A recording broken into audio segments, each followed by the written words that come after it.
29 avril 1933.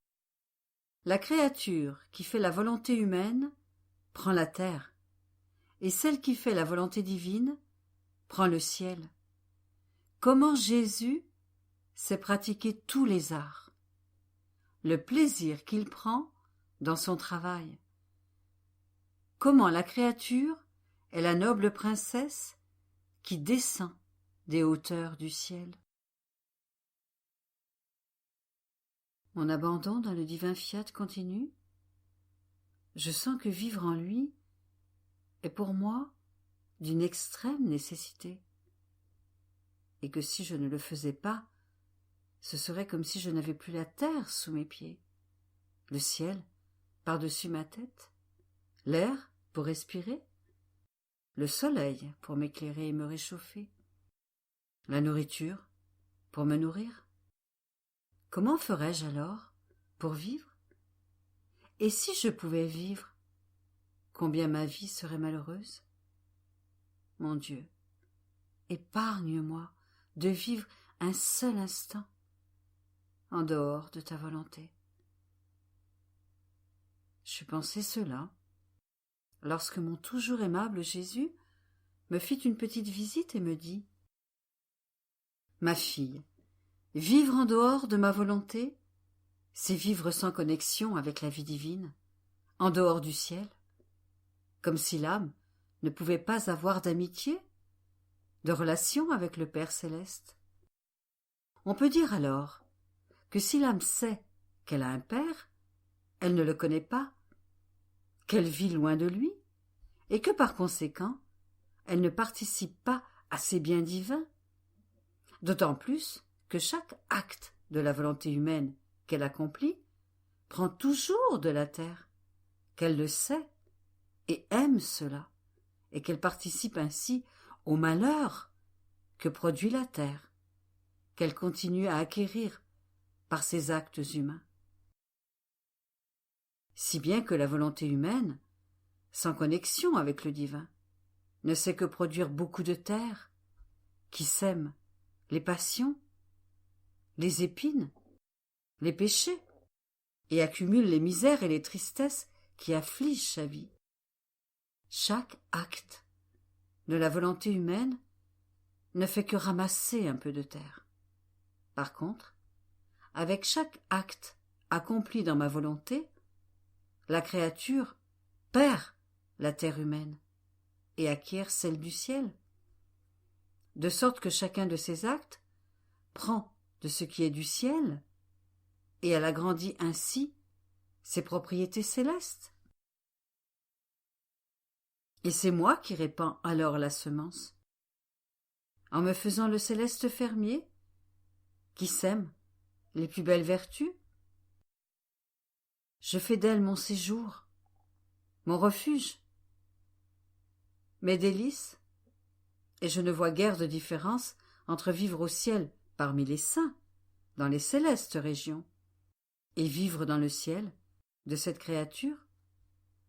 J'éprouve même encore plus de plaisir à être dans le ciel de la volonté humaine sur la terre, parce que j'ai, chez elle, du travail à faire pour magnifier encore plus ce ciel, et que je peux y faire de nouvelles acquisitions, recevoir un amour nouveau. Et bien que le travail soit un sacrifice, il possède cependant la vertu de produire de nouvelles inventions, de nouvelles beautés, des arts nouveaux. C'est du travail que surgissent les œuvres les plus étonnantes, les sciences les plus hautes et les plus profondes. Et moi qui comprends tous les arts et toutes les sciences, je travaille dans ce ciel pour y former les œuvres les plus belles, les inventions les plus nouvelles et les plus artistiques, et j'y communique les sciences les plus hautes et les plus profondes. Si bien que tantôt, je me fais le maître qui enseigne les sciences les plus sublimes, tantôt l'artisan qui forme dans ce ciel des statues vivantes, et tantôt le fermier, et mes mains créatrices changent, transforment la petite terre de la créature en un ciel. J'éprouve un grand plaisir à exercer tous les arts, et je m'amuse si bien que j'accomplis tantôt une œuvre et tantôt une autre. Tantôt, j'invente des choses nouvelles, et ces nouveautés m'apportent toujours plus de plaisir, plus d'enthousiasme et plus de gloire. Et ces ciels terrestres serviront aussi de surprise et de satisfaction nouvelle à toute la cour céleste. Je peux tout faire là où ma volonté règne comme vie de la créature. Elle devient dans ma main une matière première, me permettant de développer mes œuvres divines. Et le fait de pouvoir travailler est pour moi la chose la plus agréable, en alternance avec le plus doux repos. Au ciel, dans ma céleste patrie, il n'y a pas de travaux, ni de ma part, ni de la part des créatures. Mon œuvre est terminée. Ce que j'ai fait est fait, et je ne peux ajouter une seule virgule à mon œuvre ou à ma sainteté. Et je ne peux pas faire de nouvelles conquêtes dans leurs âmes, parce que la mort prononce la confirmation, et ces âmes ne peuvent pas faire un pas de plus en avant. Il n'y a par conséquent pas d'œuvre dans la céleste patrie, mais tout y est triomphe et gloire. Je peux dire que je donne des bonheurs nouveaux, des joies et des béatitudes continuelles, et que le ciel tout entier est dans un ravissement.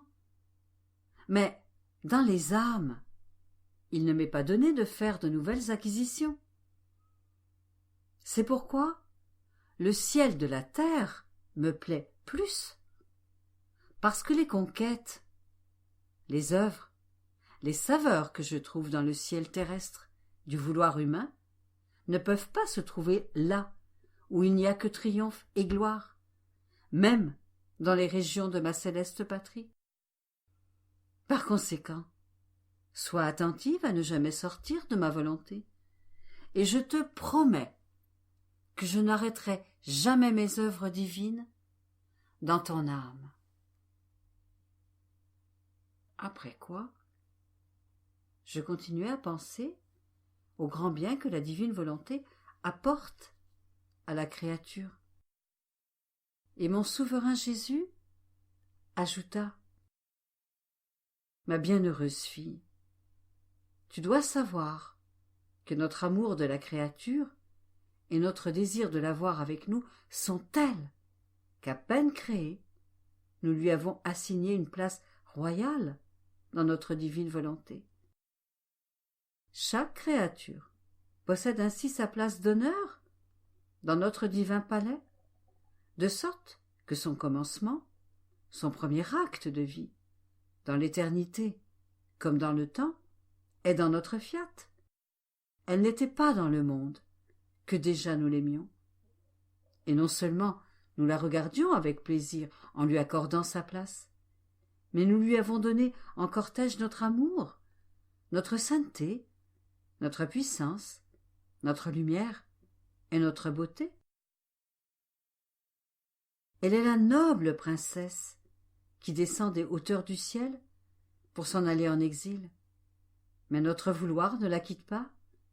Il descend avec elle, il l'accompagne dans son exil et en chaque acte qu'elle accomplit, dans ses souffrances, dans ses joies ou dans ses rencontres, il place en premier son acte divin, de sorte qu'elle conserve sa noblesse et son état de princesse. Et après l'avoir comblée de tous les biens, au point qu'il ne lui reste plus d'espace où mettre d'autres biens, elle remonte vers le ciel, dans les hauteurs des sphères, et en triomphateur, il la présente à toute la cour céleste. Voilà ce que ma divine volonté veut faire, et voilà ce qu'elle est capable de faire avec la créature. Mais, à notre grande tristesse, nous voyons qu'en descendant en exil, elle ne pense plus à son poste royal, ni à la noblesse de son origine, et qu'elle voudrait échapper à notre volonté, qui, mieux qu'une tendre mère, la porte dans ses bras. Et nous voyons que la créature se servant des portes des sens que nous lui avons données, descend dans les profondeurs de sa volonté humaine. Les portes que nous avions données pour remonter vers nous, afin qu'après l'exil elle puisse s'échapper dans le sein de son Créateur. Elle s'en sert plutôt pour fuir dans les misères, les faiblesses et les passions qui la rendent ignoble. Elle ne se voit plus comme la princesse du ciel, mais comme la servante de la terre. Malgré cela, nous ne fermons pas nos portes, qui sont notre amour, notre paternelle bonté, notre miséricorde, les espérances que nous avons. Et dès que nous voyons qu'elle ferme ses propres portes pour venir dans notre volonté, nous allons vers elle. Nous ouvrons toutes grandes nos portes, et en la voyant, belle et misérable, avec ses habits de princesse sales et déchirés, nous ne lui faisons pas de reproches, mais avec une compassion toute paternelle, nous lui disons « Où es-tu allée ? Pauvre fille, à quoi tu as été réduite ? Vois-tu tout le mal que tu as fait en vivant dans les profondeurs de ta volonté humaine, séparée de la nôtre? Tu as marché sans guide, sans lumière, sans nourriture, sans défense.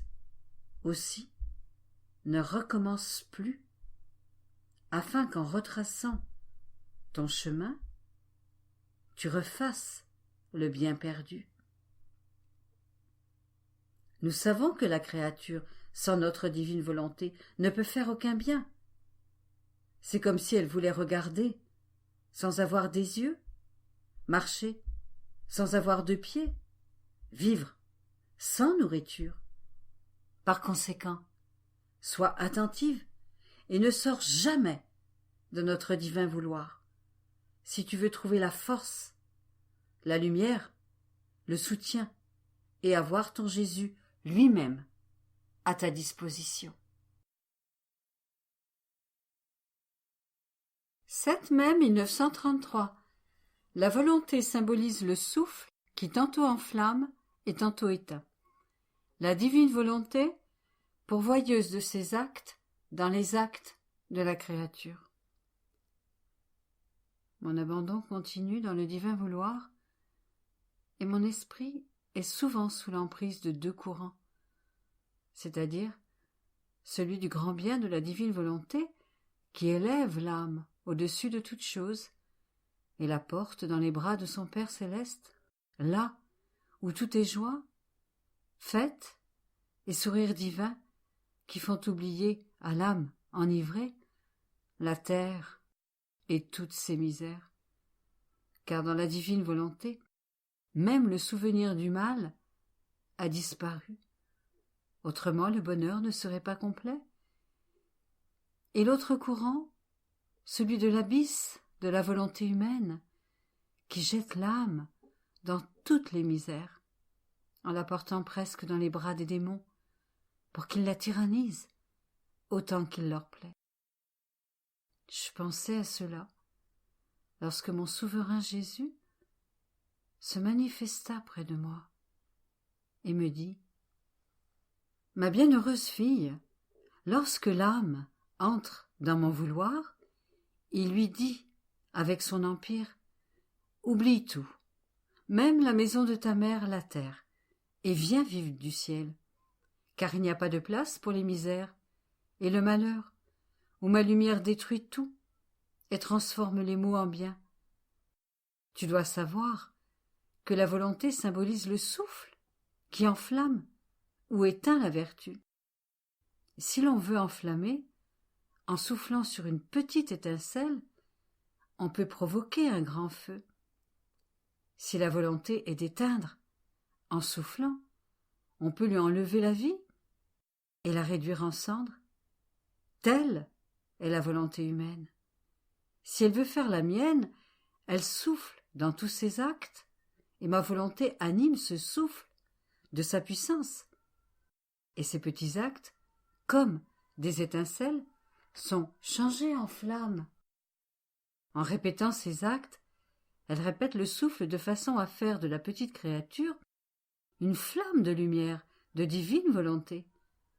Par contre, si elle veut faire sa volonté, elle éteint toute chose par son souffle et demeure dans une nuit profonde, sans même le bien des petites étincelles. Ainsi, la créature qui vit dans ma volonté acquiert la lumière dans sa nature. Elle voit la lumière dans tous ses actes, et il lui parle de lumière. La créature qui fait sa propre volonté acquiert les ténèbres et la nuit dans sa nature, et l'obscurité naît de tous ses actes, qui lui parlent de misère, de peur et d'appréhension, qui rendent sa vie insupportable. Après quoi, je continuais à penser à la divine volonté, et je la sentais en moi, et autour de moi, toute attentive, comme si elle voulait tout me donner et tout faire avec moi. Et mon doux Jésus ajouta: « Petite fille de ma volonté, tu dois savoir que lorsque l'âme décide de vivre dans ma volonté, son amour pour cette âme est si grand que lorsqu'elle se prépare à faire un acte, mon fiat offre son acte dans cet acte, de sorte que le vouloir humain devient champ d'action et que mon acte devient vie, de sorte que lorsque la créature palpite, mon fiat offre sa palpitation divine, qu'il offre son souffle lorsqu'elle respire, et que lorsque la créature veut parler, il offre sa parole dans sa voix, sa pensée, dans ses pensées, son mouvement, dans ses pas. Ma divine volonté devient ainsi la pourvoyeuse de ses actes dans ceux de la créature. Son amour devient alors incessant, ses attentions inlassables, parce que ma volonté veut former sa vie entière autant que cela est possible pour une créature. Ma volonté veut trouver en elle sa sainteté, ses palpitations, son souffle, ses paroles, etc. Et comment le pourrait-elle sans les lui donner et les lui offrir continuellement? Par conséquent, il se produit une telle identification entre la divine volonté et la créature qui veut vivre en elle, que les deux en deviennent inséparables. Et mon vouloir ne tolérerait lui non plus aucune séparation d'avec la créature qui se prête à lui laisser former sa vie. Aussi, sois attentive, et ton envol sera continuel dans ma divine volonté. 14 mai 1933. Petit poste d'amour que l'âme occupe dans son Créateur, et petit poste que Dieu occupe dans l'âme. Comment la sainteté devient formée par les degrés d'amour. La semence que Jésus répand, d'abord par des faits, puis par des paroles. Je me sentais immergée dans le fiat suprême, où je répétais ma ronde, unie à ses actes, et je sentais ces vagues d'amour déferler sur moi, en m'apportant l'amour de mon Créateur. Oh, comme j'étais heureuse de me sentir aimée par Dieu! Je crois qu'il n'existe pas de bonheur plus grand pour la créature, que ce soit au ciel ou sur la terre, que d'avoir une place dans le sein du Père céleste, qui fait se lever ces vagues d'amour afin de l'aimer. J'étais sous l'effet de ces vagues lorsque mon doux Jésus, toute bonté, visita ma pauvre âme et me dit: « Ma bienheureuse fille, faire une tournée dans les actes que nous avons accomplis dans la création, comme dans la rédemption, par amour pour les créatures, fait surgir un amour nouveau dans notre être divin, qui investit celle qui s'unit à nos actes divins. En s'unissant à nos œuvres, elle prépare le petit poste où recevoir nos vagues d'amour, et en les recevant, elle nous aime également d'un amour nouveau et forme ses propres vagues d'amour pour son Créateur, de telle sorte qu'elle occupe un petit poste d'amour dans notre être divin et que nous occupons notre poste dans la créature. Tu dois savoir que la vraie sainteté est formée par les degrés d'amour avec lesquels tu es aimé par Dieu. Et la créature prend alors possession de cet amour lorsqu'elle aime. Lorsqu'elle reçoit son amour divin et qu'elle aime, Dieu se dispose à l'aimer plus encore d'un amour nouveau. Et être aimé par Dieu d'un amour nouveau est le plus grand acte que Dieu puisse accomplir envers la créature. Et toute la sainteté et toute la gloire sont constituées par le nombre de fois où elle a été aimée par Dieu et le nombre de fois où elle l'a aimée. Car tu dois savoir que si notre être divin aime toutes les créatures et toujours, de façon universelle et générale, à cela s'ajoute un amour spécial et direct envers la créature, qui en nous aimant nous donne son amour. Si la créature a été aimée par Dieu d'un amour spécial, une fois, 3 fois, 10 ou 100 fois, elle atteint, selon ses chiffres, différents degrés de sainteté, et donc de gloire. Tu vois par conséquent que faire tes rondes dans ma volonté, t'unir à ses actes, cela nous appelle à t'aimer d'un amour spécial et nouveau. Dieu t'appelle à se faire aimer de ton amour nouveau et spécial, et Dieu lui-même sera ton témoin, qui dira à tous, au ciel et sur la terre, « Il est vrai que je l'ai aimée, mais elle-même m'a aimé. » Je peux dire que mon amour appelait le sien, et que son amour appelait le mien, pour s'aimer l'un l'autre. Par conséquent, la créature qui vit dans notre volonté met notre amour en sécurité, et nous n'avons pas la souffrance de pouvoir être rejetés, et en signe de l'avoir reçu, elle nous répond en nous donnant son amour. Après quoi, je pensais à la divine volonté, et des milliers de pensées envahissaient mon esprit, des pensées de doute, d'anxiété, de certitude, d'attente, de désir que la volonté soit la vie de ma vie. Je voulais son doux empire en moi et en dehors de moi. Je pensais à cela, lorsque mon toujours aimable Jésus ajouta : « Ma petite fille de mon vouloir, tu dois savoir que lorsque je manifeste un bien, une vérité, c'est un signe certain que je veux donner ce bien, ou faire le don d'une vérité, afin qu'il devienne la propriété de la créature.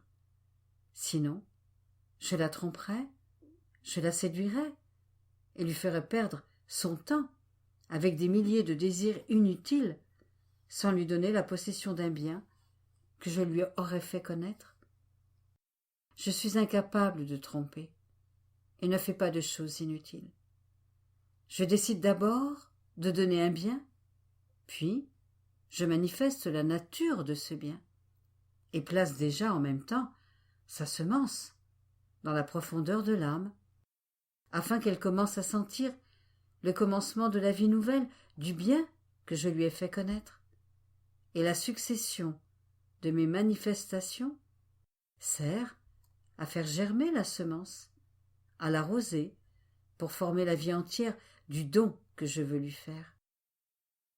Et le signe que l'âme a accepté et apprécié la vie nouvelle du don que je veux lui faire, c'est que je continue à manifester les différentes qualités, les belles prérogatives, la valeur immense que possède mon don. Et lorsqu'il est certain que l'âme possède la vie entière du don que je veux lui faire, je lui fais connaître mes desseins, l'œuvre que j'ai accomplie en elle et le don qu'elle a déjà en sa possession. Ma sagesse est infinie, mes industries d'amour innombrables. En premier, j'accomplis des faits, puis viennent les paroles pour apprendre à la créature comment recevoir, conserver et utiliser le bien qui lui a été donné et révélé. Donner un bien sans le faire connaître serait comme donner de la nourriture à un cadavre, et je ne m'occupe pas des cadavres, mais des vivants. Faire connaître un bien à l'âme sans le lui accorder serait une plaisanterie et ne serait pas selon notre divine nature. Par conséquent, si je t'ai manifesté tant de vérité sur ma divine volonté, c'est parce que je veux te faire le don de sa vie opérante en toi. Et s'il n'en était pas ainsi, je ne t'aurais pas dit tant de choses. Mon discours lui-même est messager, porteur et dépositaire du grand don de ma divine volonté, non seulement à toi, mais au monde entier. Par conséquent, sois attentive à ce que ma semence soit reçue en toi, pour se changer même en nature, et tu sentiras alors, par des faits, le bien de ma volonté régnant dans ton âme. N'est-ce pas ainsi que j'ai agi avec ma mère céleste? Premièrement, je l'ai formée, préparée et dotée. J'ai préparé le poste et j'ai étendu mon ciel dans la profondeur de son âme. Je lui ai fait connaître bien des choses, et lui faire connaître, c'était lui en faire don. Et je pouvais dire que la mère et le fils agirent, premièrement ensemble. Lorsque plus rien ne manqua à ma sainteté, à ma divine bienséance, au nouveau ciel qu'elle habitait sur la terre, je lui ai alors manifesté le secret que je l'avais élu pour être ma mère. Et c'est lorsque j'eus manifesté le secret qu'elle s'est sentie mère de son Créateur. Tu vois par conséquent la nécessité de manifester ce que je veux faire avec la créature, afin que Dieu et la créature veuillent la même chose? Et mon incarnation elle-même ne s'est pas produite avant, mais dans l'acte lui-même de savoir que je la voulais comme mère et qu'elle a accepté de l'être. Il faut par conséquent être très attentif lorsque je fais connaître un bien que je veux faire à la créature. Elle ne connaît pas mes desseins, et je ne fais pas tout connaître immédiatement, mais c'est la main dans la main que je manifeste et travaille pour en arriver au point où je veux aller. Et si la créature n'est pas attentive et ne me suit pas, elle peut être laissée à mi-chemin, et j'aurai alors la tristesse de ne pas pouvoir faire mes dons et de ne pas accomplir mes desseins.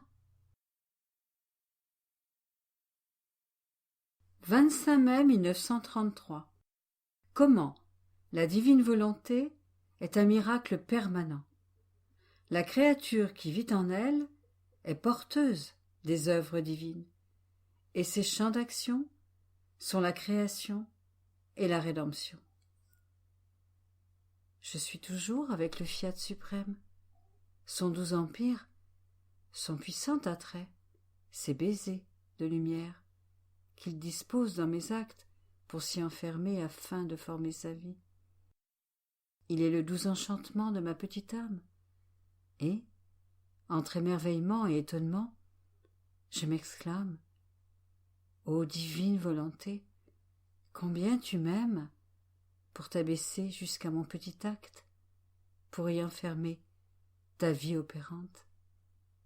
Et mon petit esprit se perdait en lui, lorsque mon doux Jésus, lui aussi, sous le charme des manières admirables de son vouloir, toute bonté et tendresse, me dit: très chère fille de ma divine volonté, mon divin vouloir est en lui-même un miracle continuel. Descendre dans la bassesse de l'acte de la créature pour y former son acte, sa vie, est le plus grand miracle qu'il ait été donné d'opérer. Sa vertu pénètre tout. Son baiser de lumière ravit l'acte de la créature. Elle le travaille, le transforme, et sa miraculeuse vertu forme son acte dans celui de la créature, sans le détruire. Il utilise l'espace pour y installer son acte, et se sert du vide pour y former sa vie, si bien que de l'extérieur, on voit l'acte humain, et de l'intérieur, les merveilles, la sainteté, le grand miracle de l'acte divin. Ainsi, la créature qui fait ma volonté et vit en elle n'a pas besoin de miracle, car elle vit sous l'appui des miracles de mon vouloir et possède en elle-même la source, la fontaine qui transforme la créature dans la miraculeuse vertu de ma divine volonté, de sorte que l'on voit en elle le miracle de la patience invaincue, le miracle de l'amour éternel envers Dieu, le miracle de la prière continuelle, sans fatigue. Et si l'on voit des souffrances, ce sont des miracles de conquête, de triomphe et de gloire qu'elle enferme dans ses souffrances. Car, à l'âme qui vit en elle, ma volonté veut donner le miracle de l'héroïsme divin, et dans les souffrances, elle place le poids et la valeur infinie, l'empreinte, le sceau et les souffrances de ton Jésus.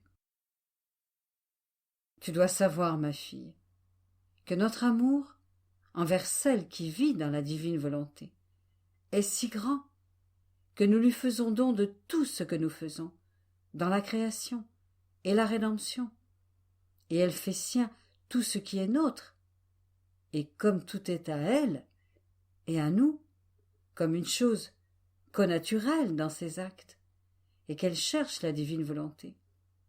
Elle se trouve tantôt dans le ciel, tantôt dans le soleil, dans la mer, etc.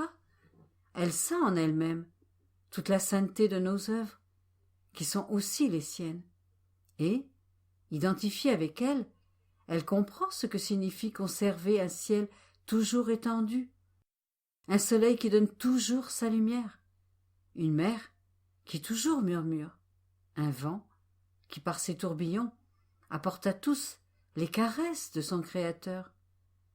Elle se sent ciel, étoile, soleil, mer et vent, et, oh, comme elle nous aime! Et avec la force ravissante de son amour, qui est notre amour, elle vient déposer toutes choses devant notre trône divin. Et, ô combien nous sommes enchantés par ces notes et ces courants d'amour! Nous pouvons dire que si nous conservons cette créature sur la terre, c'est pour faire d'elle la porteuse de nos œuvres que nous avons répandues dans la création. Et il semble qu'elle les rassemble pour venir à nous et nous dire combien nous l'avons aimée et combien elle nous aime.